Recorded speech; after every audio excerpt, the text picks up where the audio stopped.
Hello guys, आपका स्वागत है मेरे चैनल SJ ट्यूटोरियल में।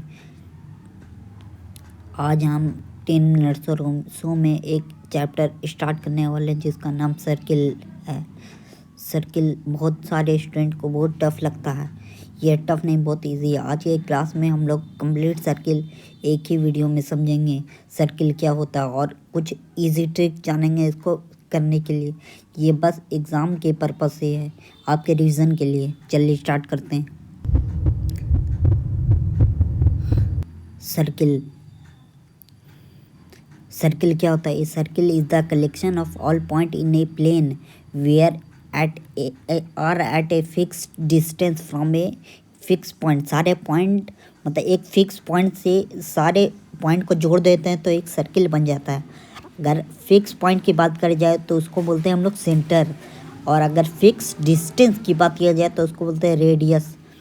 जैसे फॉर एग्जांपल देख लीजिए आप, ये सारा पॉइंट हो गया तो ओ एक सेंटर हो गया और ओ बी क्या हो गया, एक रेडियस हो गया।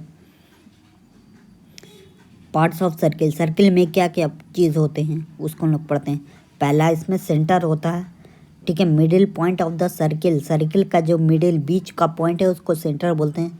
Radius, distance from centre to any point on the circle, circle पे सेंटर से लेकर किसी पॉइंट तक की दूरी को हम लोग रेडियस बोलते हैं। और डायमीटर क्या होता है? ये एक ऐसा लाइन होता है जो कि सेंटर से होता है और पास होता है। और याद रखिएगा, जो डायमीटर होता है वो रेडियस का 2 गुना होता है, 2r, d बराबर 2r। जैसे एग्जांपल देख लीजिए, यहाँ पर सेंटर O है, OB जो है वो रेडियस है, ठीक है। AC जो है वो डायमीटर है, और डायमीटर जो होता है वो रेडियस का 2 गुना होता है, 2r। डायमीटर बराबर 2r, याद रखिएगा। कॉर्ड देख लेते हैं। Line joining any 2 point on the circle, 2 point को जोड़ने पर जो लाइन सेगमेंट आता है सर्किल पे उसी को हम लोग क्या बोलते हैं, कॉर्ड। और आर्क क्या होता है? A part of the circle, circle का पार्ट, उसको क्या बोलते हैं, आर्क। जैसे मान लीजिए एक चूड़ी है तो चूड़ी को आधा काट दीजिए तो वो क्या हो गया, आर्क हो गया, ठीक है। फॉर एग्जांपल देख लीजिए, यहाँ पर सेंटर O है, AB एक कॉर्ड है, ठीक है। 2 लाइन सेगमेंट जो सर्किल को 2 पॉइंट पे टच कर रहा है, और AB जो है वो मतलब AB जो है वो आर्क है, पार्ट ऑफ द सर्किल है, ठीक है। उसके बाद हम लोग देखते हैं सेक्टर। सेक्टर क्या होता है? Region between 2 radius and an arc, 2 radius के बीच का जो एरिया होता है, के बीच के एरिया और उसके आर्क के बीच का एरिया। सेगमेंट क्या होता है? रीजन बिटवीन एक chord and an arc, chord और आर्क के बीच का एरिया। और टेंजेंट क्या होता है? ये एक ऐसा लाइन होता है जो सर्किल को केवल एक पॉइंट पे टच करता है। फॉर एग्जांपल देख लीजिए, AO और OB 2 रेडियस है, उसके बीच का जो एरिया हुआ है उसको सेक्टर बोलते हैं। CD एक कॉर्ड है, उसके बीच का जो एरिया उसको सेगमेंट बोलते हैं। और EF एक लाइन है जो कि B पे टच कर रहा है, तो EF क्या हो गया, एक टेंजेंट हो गया। तो याद आ गया टेंजेंट क्या होता है? सर्किल को जो एक पॉइंट पे टच करे उसको टेंजेंट बोलते हैं। इम्पॉर्टेंट थ्योरम, कुछ इम्पॉर्टेंट थ्योरम देख लेते हैं। पहला theorem, perpendicular from the centre to the chord bisect the chord. अगर जो है एक परपेंडिकुलर, अगर सेंटर से एक परपेंडिकुलर बनाएंगे तो कॉर्ड को 2 इक्वल भागों में बांटेगा। फॉर एग्जांपल देख लीजिए, जैसे इसका प्रूफ गिवन, C एक सर्किल है with centre at O, AB is a chord such that OX perpendicular to OB। OX जो है वो परपेंडिकुलर, फिगर में देखिए OX और AB एक परपेंडिकुलर बना दिए, ठीक है। हमको प्रूफ क्या करना है?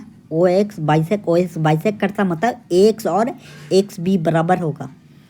तो प्रूफ करने के लिए देखिए 2 ट्रायंगल बन रहा है ना, एक बन रहा है AOX और एक बन रहा है BOX।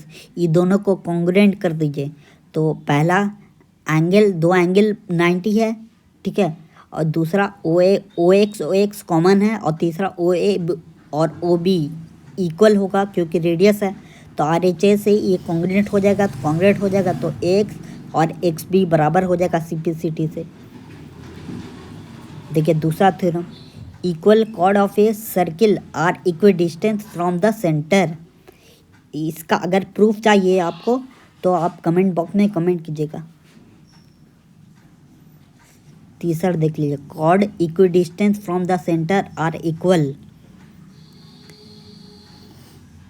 चौथा देख लीजिए, the tangent of at any point of the circle is perpendicular to the radius at the point of contact. The length of tangent drawn from an external point to a circle are equal.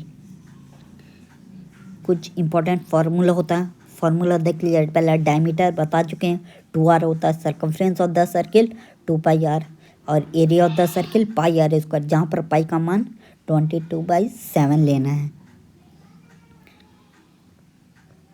Tips for exam, draw neat and clear diagram. एक diagram बनाना ज़रूरी है हर एक question में।